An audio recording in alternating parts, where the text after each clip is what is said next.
A judge in New York has ruled that Trump committed fraud for years by massively overvaluing his assets and exaggerating his net worth on financial statements used to make deals and secure financing.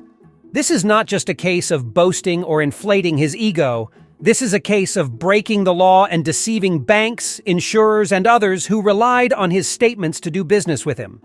The judge's decision, which came days before the start of a civil trial in a lawsuit brought by New York's Attorney General, is the strongest repudiation yet of Trump's carefully coiffed image as a wealthy and shrewd real estate mogul turned political powerhouse.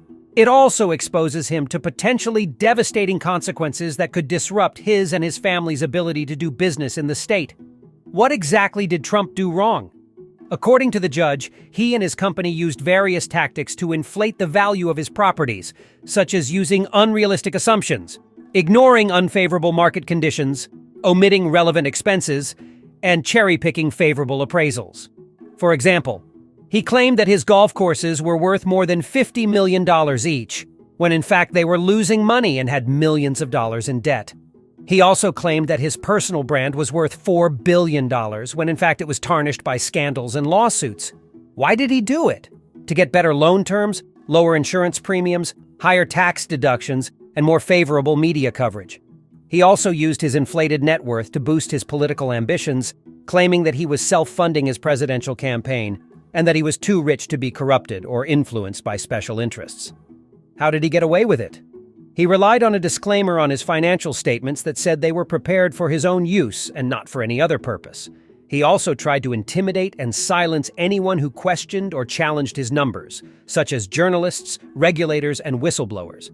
But now, he may have to face the music.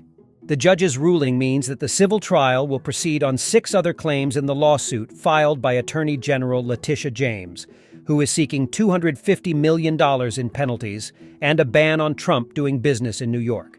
The trial could last into December and reveal more details about Trump's fraudulent practices. The civil lawsuit is not the only legal threat that Trump faces. He is also under criminal investigation by Manhattan prosecutors for possible tax evasion, bank fraud, insurance fraud, and other crimes related to his business dealings. He is also facing several lawsuits from former employees, contractors, customers, and investors who accuse him of cheating them out of money or services. Watch another video. Which Daily Blade video do you want to watch next?